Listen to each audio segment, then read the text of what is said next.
I'm Susie. Welcome back to My Stone Castle. Today we're continuing our series on tools and techniques because learning the basics makes the journey through the kitchen a lot more fulfilling. So last time we did sauteing, and today we're going to do another basic technique that everybody needs to learn, and it's basically pan-searing, how to get high heat on a piece of protein to get some beautiful crust and some beautiful flavor, and do it to the doneness level that you like. So it's super easy, and we're going to start with, in this case, about an inch and a quarter piece of steak. We have some salt and pepper, and most importantly, we have our cast iron black pan that we're going to use to do the high heat pan searing. So let's start out pretty simple. We're going to season the meat on both sides. I'm using pink Himalayan sea salt, and you can be pretty generous with the sea salt. I've actually seen recipes where the salt is in the pan and it covers the bottom of the pan and it helps create the crust. But I prefer to do it with this high heat and a pan sear using an olive oil or in this case a grapeseed oil, an oil with a very high smoking point. And we'll talk about that more.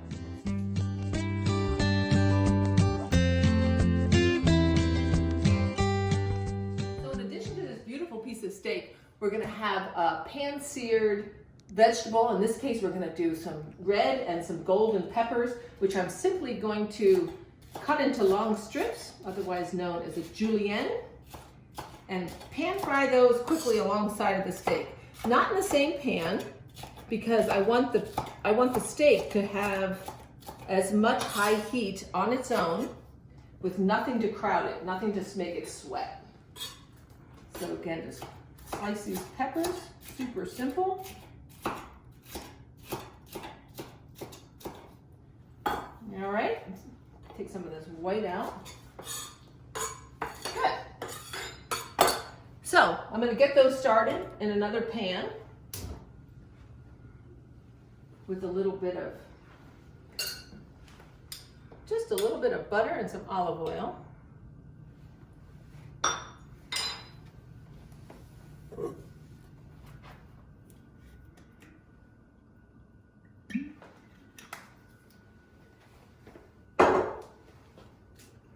And just a kick of garlic in there first.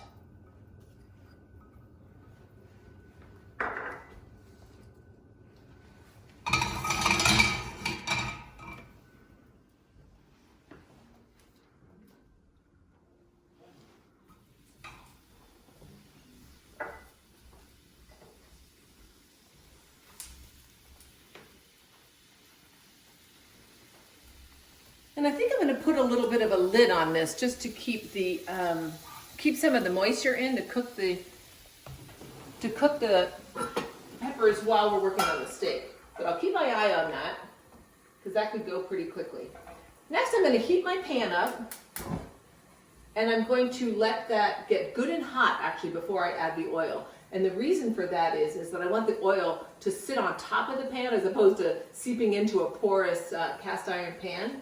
And that'll give the steak a really nice sear. So I've got my seasoned steak, and the pan is heating up. And like we talked about, most important when you're pan searing is that you have an oil that has a really high smoking point. Butter, low smoking point, no good. It's really wonderful to add as a flavor at the end, which is what we're going to do with this.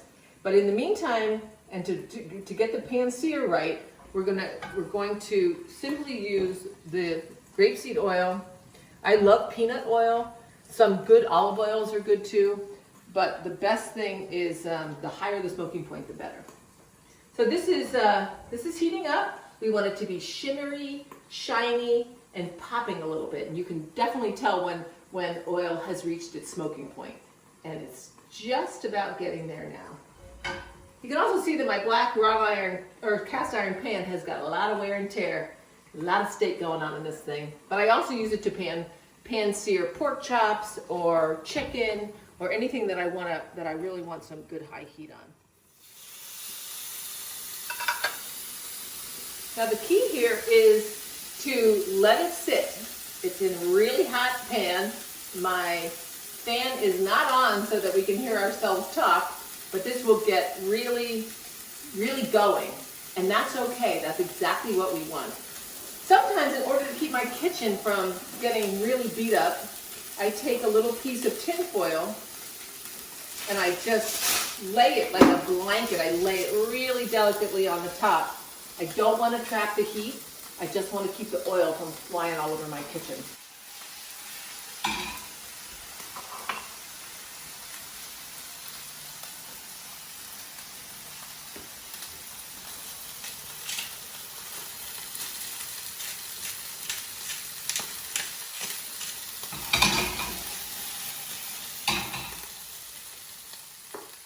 Give this about 3 minutes on this first side.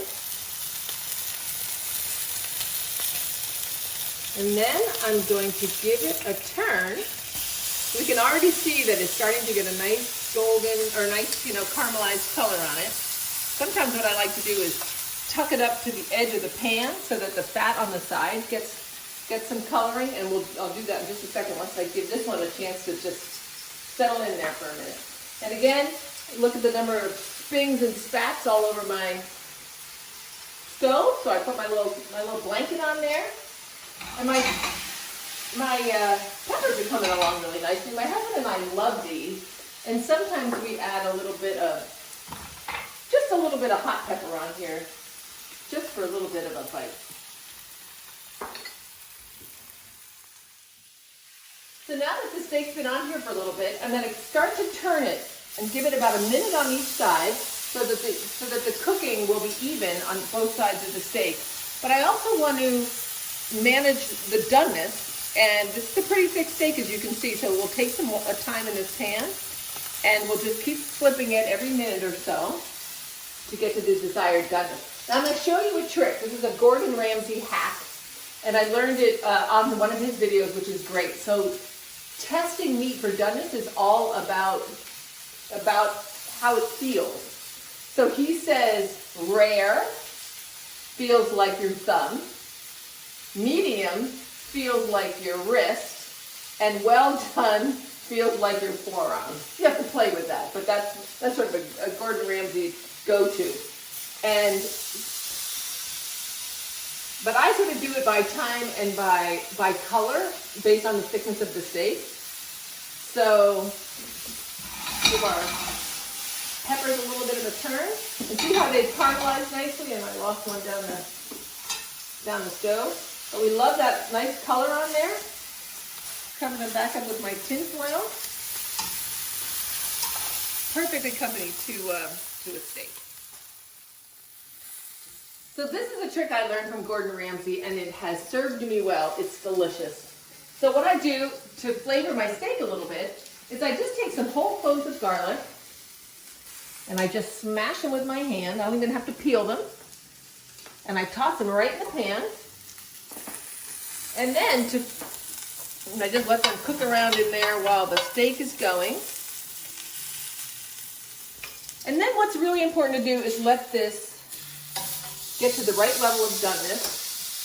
But right before I think we're getting there, I add my butter. Now remember, the oil that we use had a really high smoking point and not much flavor. So what's really nice to do is to add a little flavor to the steak by melting the butter and just basting the steak in the melted butter that's getting seasoned a little bit with this garlic.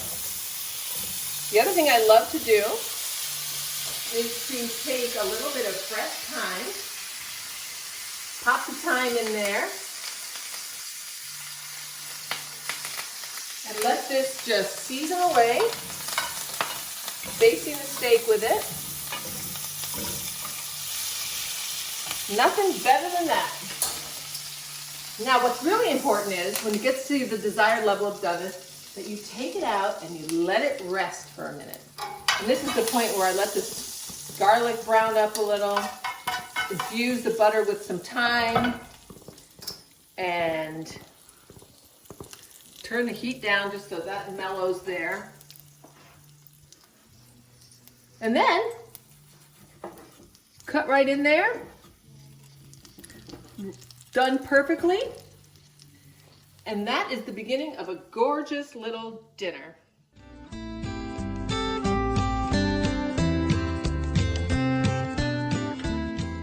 And my favorite white truffle oil from Stonewall Kitchens. I get this at the grocery store.